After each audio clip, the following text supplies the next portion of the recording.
Time is half up. Both of you need to win in a minute and 20 seconds.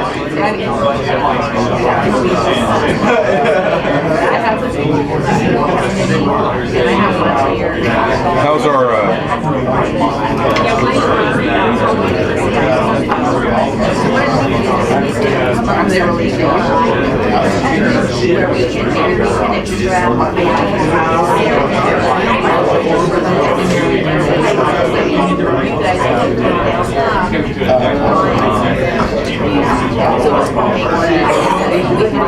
One minute.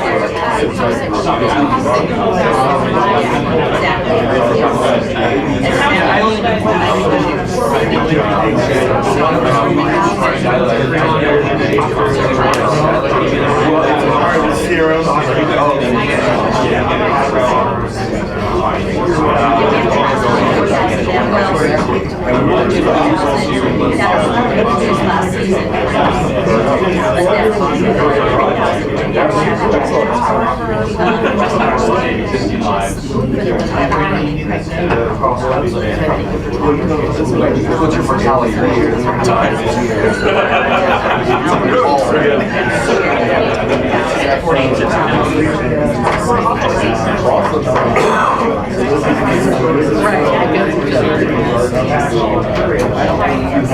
Okay, time's up.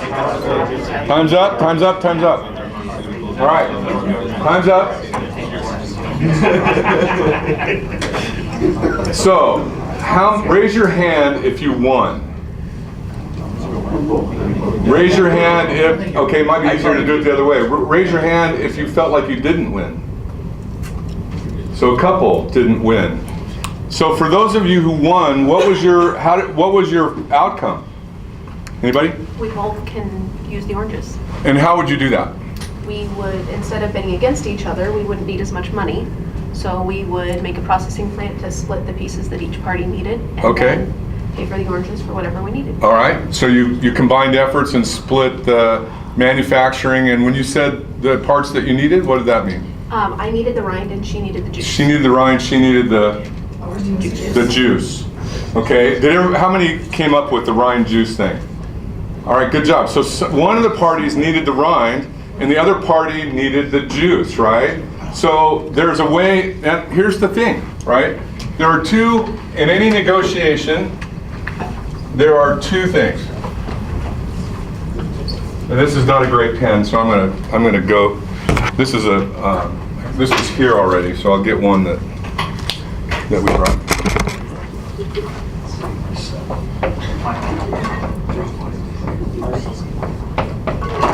So in the negotiation, you've got position and you've got interests, right? So when you started out and you read your paper, everybody on the outside had one position and everybody on the inside had another position, which was what? It's kind of like that old song, I want it all and I want it now, right? I'm not going to sing it because I'm going to have mercy on you all, but I want it now, maybe I will. So the positions were, I want it all and I want it now. And through the art of negotiation, you found out what the other person was interested in,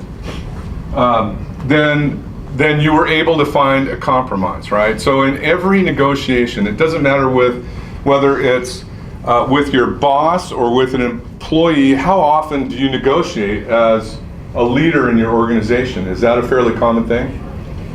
Right?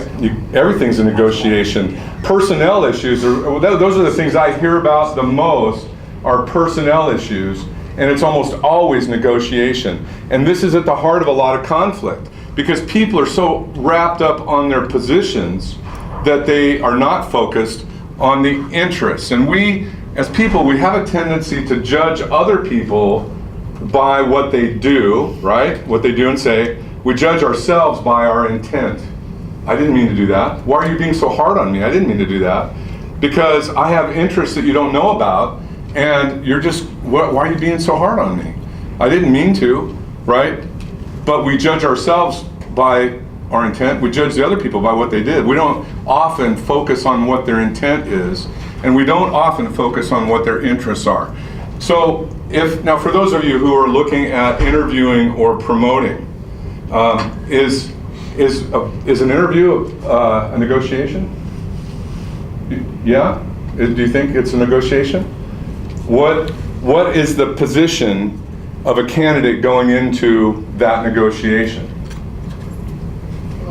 Hire me. You should hire me. I'm the person you should hire. If you were a candidate and you were focused on interests and not position, what would you be thinking? What's the interest of the department, of the interview panel? It's, we want to find that person who's going to lead our organization into the future and be the best of the best among the candidates that we're selecting. So they have a strong interest in picking someone. If you're, as a candidate, if you're going in and you're focused on your position, if you're going into a negotiation with your boss and you're focused on position and not interests, then you might be sabotaging yourself. Because they have, and oftentimes you can collaborate and find those common interests where you both can win. Same thing with an employee. So, and we just did that to warm up, but it also makes a good point, and we'll see how it ties in later.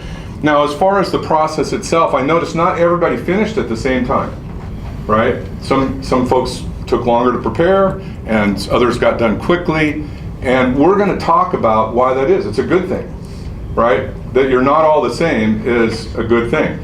And in terms of communication, you only had 3 minutes, but how many of you felt totally heard during that process? How many of you felt like the other person maybe wasn't quite listening, or maybe you weren't heard as well as you would have liked to have been? And well, you don't even have to raise your hand because that puts you in a bind, but you know, like you didn't listen to me.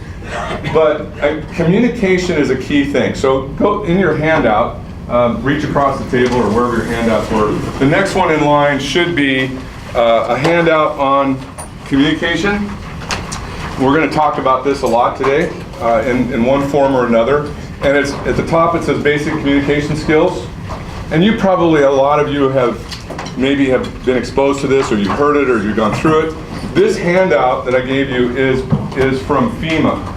I went online and I used to teach a class on communication and paraphrasing and all that. But this is some of the best stuff I'd seen, so I copied it from the internet, and I didn't see any copyright, so I don't think FEMA's going to bust me for it. But if you want the whole packet, the web address is at the bottom, training.fema.gov, and there's the extension. And it's a pretty good outline on workplace communication, where communication is a two-way process, and the sender receives a message, and the receiver gets it, and then they in turn send something back and give feedback, and then a new communication sequence is initiated. And how we listen is often more important than how we send our information, but also how we send it is important. As Jed will demonstrate a little later, and we'll talk about two-way communication, how it can get totally filtered out and lost because of a difference in communication style. Now, how many of you really have been trained in active listening and communication? So quite a few of you. What I want you to do real quick, because you've probably been through this to a degree, but just for the purpose of today, do the self-assessment. In terms of your exercise just a minute ago, did you do all these things to make sure the other person was heard? Did you do that and overall at work, you know, in general? When I did this, and I do it every time when I teach this, I went through it, and you know what? I realized I can do a lot better. Jed will tell you I tend to interrupt.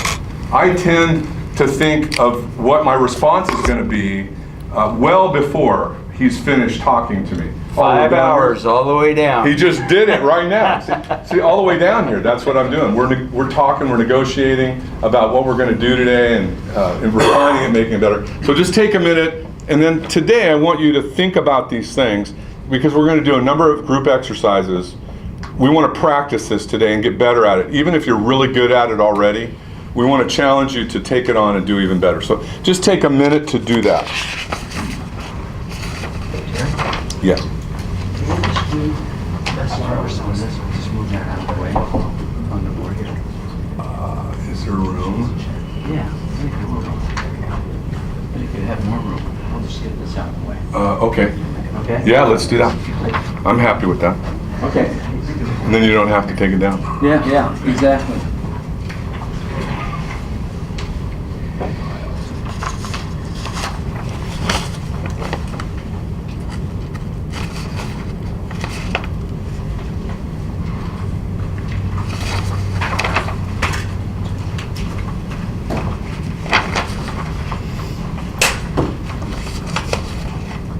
So I'm gonna challenge you. Keep working if you're not done while I talk, because I'm gonna interrupt you right now.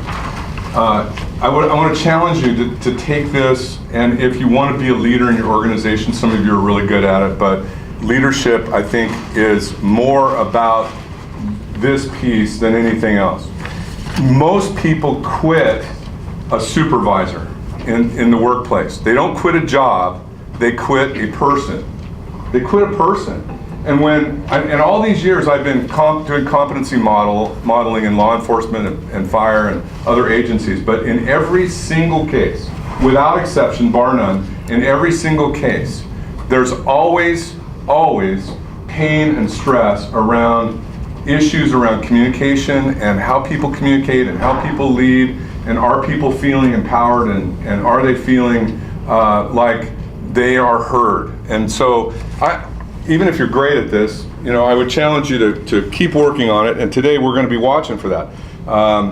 We ran this workshop last week in a fire department, and I know that's completely different because they're modeled differently, but during some of our exercises, I looked around and people weren't listening to one another. They were speaking instead of hearing. They were running over one another, and they were fighting to be heard instead of doing this. And so we think that this is pretty important. So thank you for your attention on that. So next, we want to hear your voice, right? And we're going to tie this in later, but this is our chance now to listen to you. If you're not comfortable being on the inside, and you can turn your chair around, but get more comfortable. Jed's going to teach something for a minute. We're going to be up here, so get so you can see up here. If you need to go back around, that's fine, but kind of reposition yourself wherever you need to. I think I covered that, right? Yeah. Are you ready? Yeah, I Okay. think so. So, in my years of trying to promote having failures and learning how to prepare and having some successes, one of the things I realized that I personally wasted a lot of time studying and focusing on the wrong stuff. It was just a complete waste of my time, and I didn't have time to waste. So one of the things that I think is we think is important is for candidates to really know them. Focus on yourself for a little bit. So that's what this part is about. And I personally believe that we become what we repeatedly do. Whatever's on the inside of a person perks its way to the outside in the form of habits and behaviors. And I personally believe that most of us are creatures of habits. Most of us drive the same route to work every day. Most of us have a favorite drink. The barista would make my drink for me before I entered the crosswalk when she saw me coming to Starbucks. I'm a creature. I had a morning drink and an afternoon drink. Most of us, if you're honest with yourself in the hallways at work, when somebody says, "Hey, how you doing? How you doing?" Most of us respond the same way. Most of us are either, "I'm doing great," or "I'm so tired." We have a mantra that we exercise and we do it over and over again. When we go on vacation, we sleep on the same side of the bed that we sleep on at home, and my wife goes, "I can't sleep on that side of the bed." Well, why not? You're asleep. It doesn't make, you don't know that you're on that side of it. But we have we form habits. And once we form habits, habits form us. And a product of our habits and behaviors is often our self-talk, how we talk to ourselves. And far too often, our self-talk is negative. Oh, I'm so stupid. I can't do that. I can't interview. I'm not a good test taker. Oh, I can never promote. Whatever. I can never quit smoking. Whatever the self-talk is, then a behavior is created. See, you move towards and become like the stuff that you think about. You move towards and become like the stuff that you think about. And whatever's in here comes to the outside. So that's why we got to get it all straight. That's the reason for the rubber bands. What I want you to do is put the rubber band on your wrist today. And if you find yourself saying something negative about you, I just want you to snap it. And Terry will do a great job of reminding me to snap mine. Because none of us are perfect at this. What we want to do is we want to help change some behaviors. Like Terry said, you are judged. Everything you do, you're judged and evaluated, and somebody makes a judgment about you based on what you see, what you do, or what you say. And we look at our intent. Nobody can see our intent. So, 12 years as an AC, 10 and a half years as an HR manager, I was involved with tons of disciplinary actions. You know what?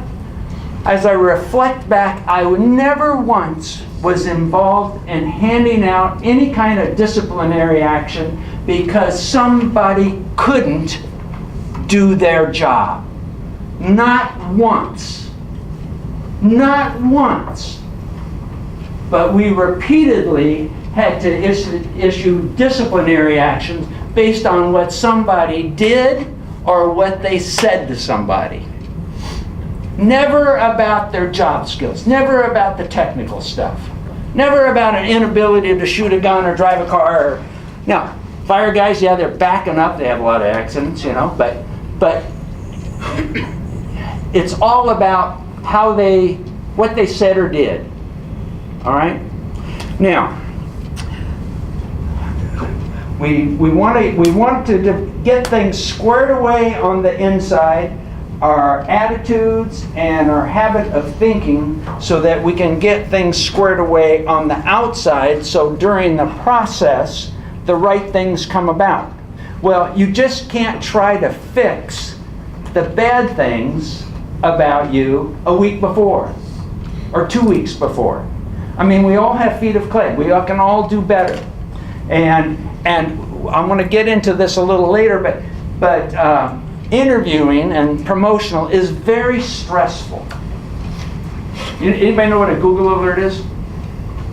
I get Google alerts on my phone. And it's where you get a notification on the internet of something that you want to be notified of. So I get a notification on job interviews. So every day my phone's going off all the time. Takes me right to the website where an article is written about job interviews. Anyway, a couple of months ago I read an article about the stress of an interview. And this particular researcher equated the same level of stress of going into a promotional or interviewing as getting a divorce. Oh, wow. Whew. I don't know if I believe that, but I know that it's stressful. Having had 3 completely perfect failures in the promotional process myself. And so it wasn't until I learned how to get things squared away. Now, as you get things squared away, I think one of the important things that you need to do, that we need to be able to do, is embrace our failures. You know, all of us have done something wrong. All of us have been parked on stupid for some reason. Some of us make mistakes every single day. And what's important to me, and I think what's important to leaders, is for people to own it, to own your mistake. How many of you know somebody that works for the city of Eugene that is a chronic excuse maker? Anybody? You know anybody that's constantly making excuses? Nobody makes excuses in this. Wow. I'm gonna come here and work. This is No one will raise their hand. Okay, so you're not gonna raise your hands. Let me ask you this: how do you feel? Pretend there is one person that works for the entire city of Eugene that is a chronic excuse maker. How do you feel about that person? How do you feel about it? That's a question to you guys. They're lazy. They're lazy. They're what? Don't want to work. You don't want to work with them. Do you respect them? No. Absolutely not. So as a supervisor, manager, and administrator, the biggest irritator to me was when somebody's standing tall in my office because they were parked on stupid for some reason, and they make excuses about it. I don't want to hear their excuses. I want them to own it. So if you own it and learn from it, then it's good. Anybody, raise your hand if you've ever heard the expression, experience is the best teacher. You ever hear that? Yeah, okay. I think anybody that said that is not a student of life. What good's the experience if you fail to learn from it? I think like John Maxwell says, evaluated experience is the best teacher. You know, so we look at what we do, and then we go, okay, what can I do to do better? All of us disappoint people. We all disappoint people that are important to us. We all disappoint ourselves. We all disappoint loved ones. You know, we don't want to do that, but it happens. So if you're going to become a better person, if you're going to get better, then you need to learn to embrace your mistakes. It's liberating. That's where you grow as a public safety professional. You grow when something's gone wrong, not when it's going right.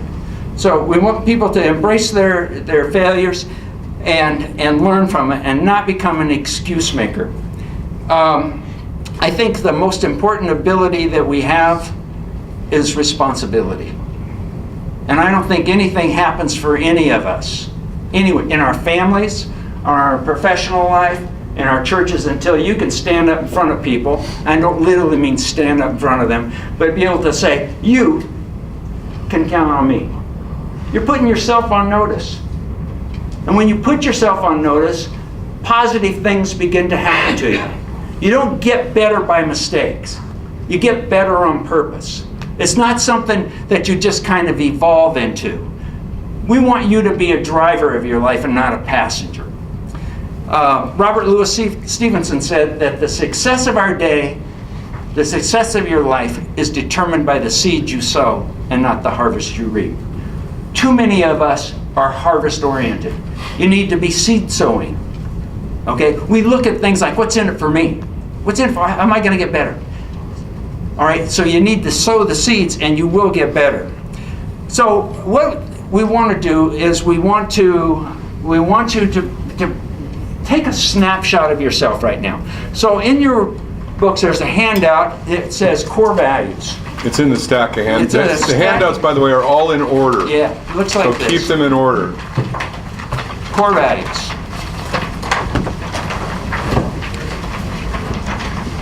Any of you ever taken a core value? Did everybody find it? Looks like this. It should have been in order. It's the last, second to last. Keep going. No. Core values? I'll find it. Don't have it? Oh my, I apologize. Jed did that last night. See, now he gets to own his mistake. I own it. I apologize. Not in there? Wow, Jed. Well, we can do this really fast. Watch this. Here, I'll take that. I got your back, man. Thank you. What did I say? We all make mistakes, right? Can you pass these down? It'd be kind of hard for you to keep up the core value exercise that you have to use. Gives you there. Passing it around. Make it a team effort. Okay, so there are 18 words on this core value, and there's space for 2 extra words. And before we start this, have any of you ever taken a core value exercise? Oh, cool. So this comes from the Center for Ethical Leadership. It's a center in Seattle. It's a great nonprofit. They give us authorization to use their tool. Thank you. So what I want you to do is I want you to put an X next to the 8 most important words to you. Words that cause you to behave the way you behave. All right? By the way, there's an extended version in your book too. This is just the shortened version for the workshop, but we'd encourage you to go to the book later and just do this again and use the full version of it. It's pretty helpful, I think. Actually, let's put an X next to the 10 most important words. We're going to be able to get your list a little bigger. Sorry, Barry. No, that's all right.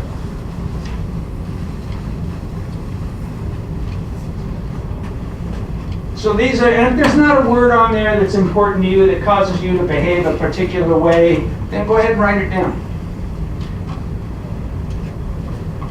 And this is not a real cosmic thing, just, oh, that word's important, blah, blah, blah, blah. When you got 10 X's, just look up.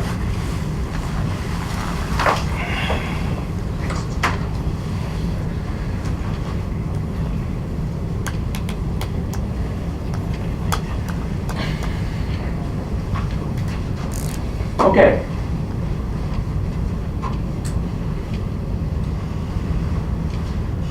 Now what I want you to do is I want you to draw a circle around the 8 most important words to you. So after this part, you'll have an X and a circle around 8 words. We're going to start to reduce this list.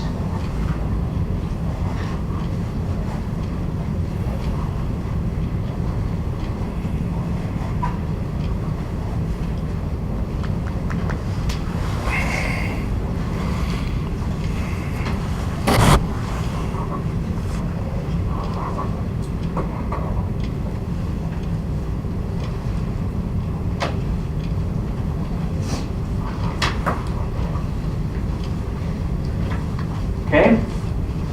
Now what I want you to do is I want you to draw a second circle around the 5 most important words to you. Now you start to experience a phenomenon they refer to as bundling, where one word is more inclusive than another. Okay? This is a bigger word.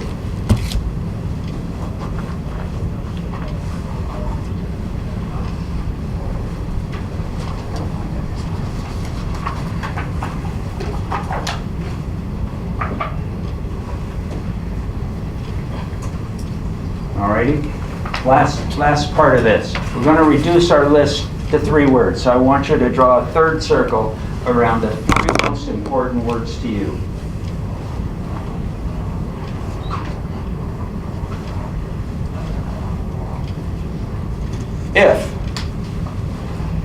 If one of your 3 words is either love or family, I want you to stand up. What were your 3 words? What were your 3 words? Friendship, and God.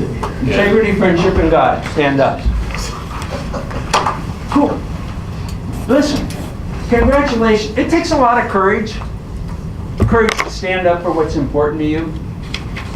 Do you think that the chief wants people in his department that have courage? The courage to stand up and do what's right?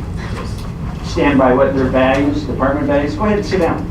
So this is the first piece of getting to know you. These are your core values. So now, not now, but tonight, this is what I want you to do with this. Take your 3 core values. And I'm going to take a page out of Terry's book. Pretend that you're a movie producer. And if you are taking a movie of you acting with love in your heart, what's it look like? What are the observable behaviors? If you circled integrity, what's it look like when you're acting with integrity? Not what it feels like, but what it looks like. What's the movie look like? So we want you to start to reflect on some of your behaviors. Your core values, you ought to be able to reflect on your core values and identify the things you do. All right? Your core values should probably reflect your habits, your behaviors, and also how you spend your money, how you spend your time, how you spend your money.